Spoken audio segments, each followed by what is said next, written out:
Uh, hey, Impact, I'm here with Logan Gee, who has recently returned from a missions trip that, if you remember, we prayed for him and sent him off, and he's now home, and he's going to share with us a little bit about all the things that he experienced out there. So, Logan, how are you? I'm doing great. Thank you for calling, Mike. Yeah. Is it good to be home? Yeah, it is good to be home. Okay, right on, man. So tell us, remind us again of the organization that you went with and what you did and what the countries you visited while you were away.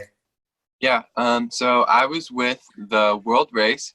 I was doing their gap year program, and I went to Thailand, Malaysia, India, and Costa Rica.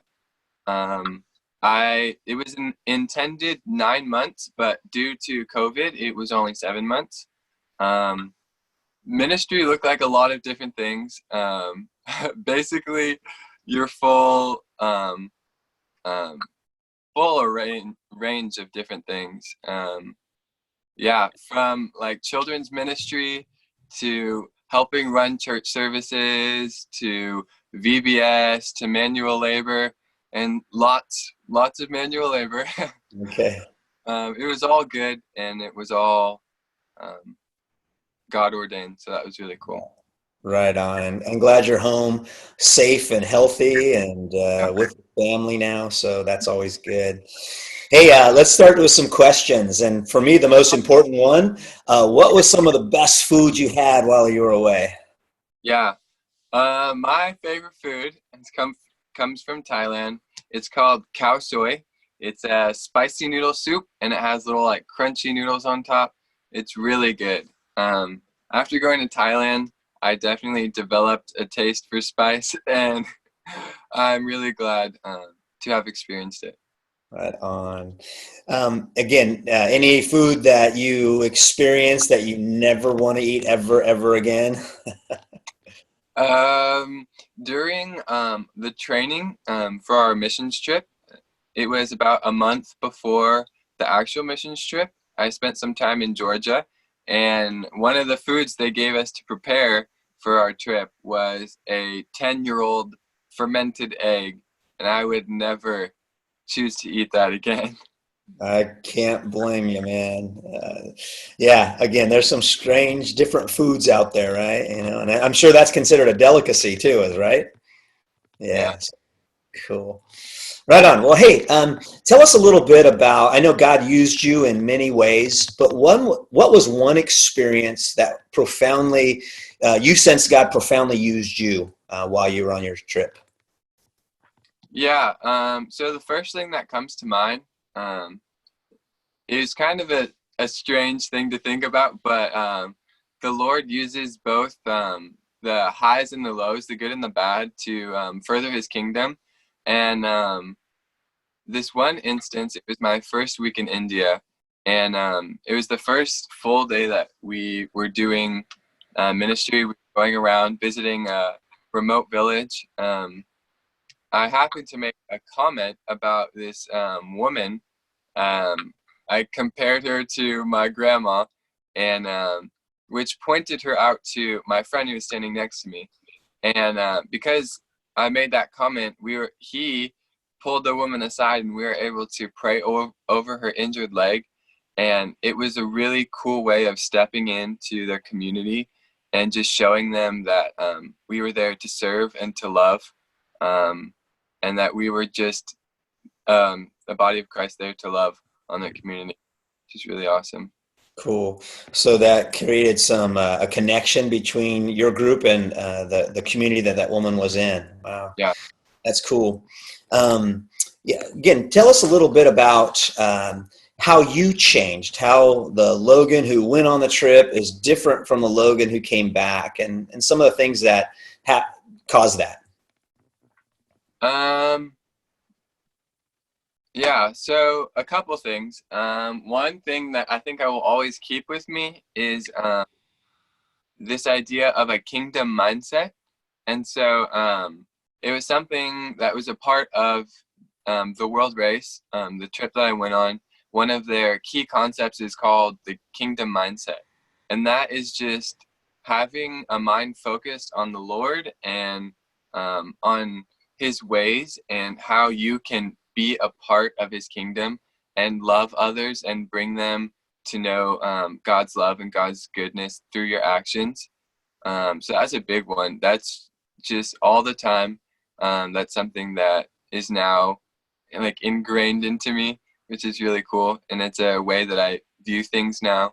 Like, how can I love best in this situation?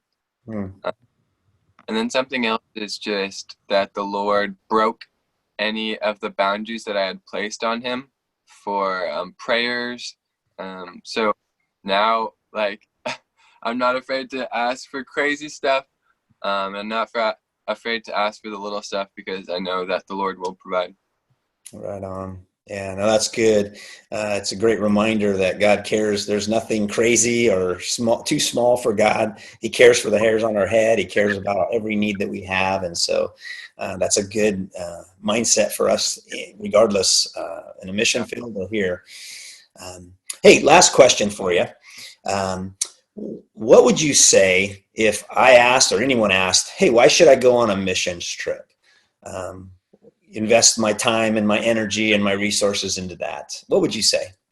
Yeah. Besides losing weight, I'd say that a mission trip is a great way to experience the body of Christ around the world. It's a great way to really like dive into cultures and their communities and how they worship the Lord, because it's all a little bit different, but it's all glory to the Lord. And stepping into that and being able to support the churches around the world and in different countries allows them to send out missionaries, and because they feel the support from you guys in the US or wherever you're coming from, and they are then able to really reach out their hands to their own community and just be missionaries to their own communities.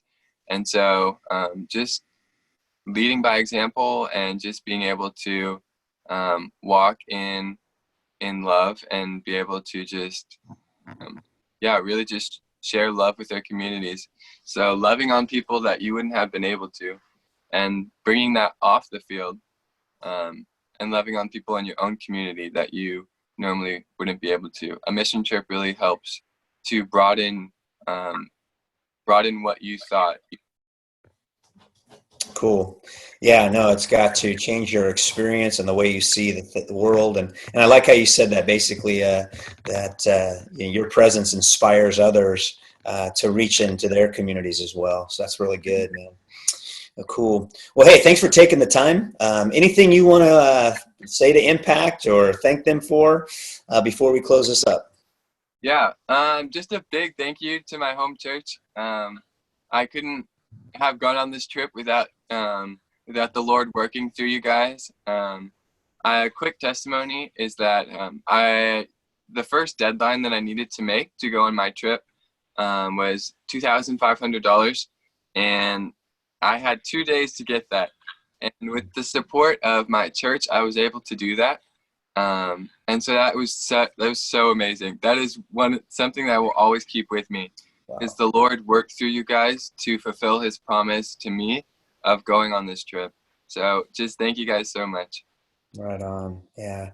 Cool. It's a reminder of how being generous for God's causes not only empowers others, but it changes our world. So thanks, Impact. Thank you, Logan, for joining and doing this interview with us. And I look forward to seeing how God continues to use you now that you're back, and again, the kingdom mindedness that comes with all that we do. So right on, man. Thanks again, and we'll see you around. Yeah. Take care.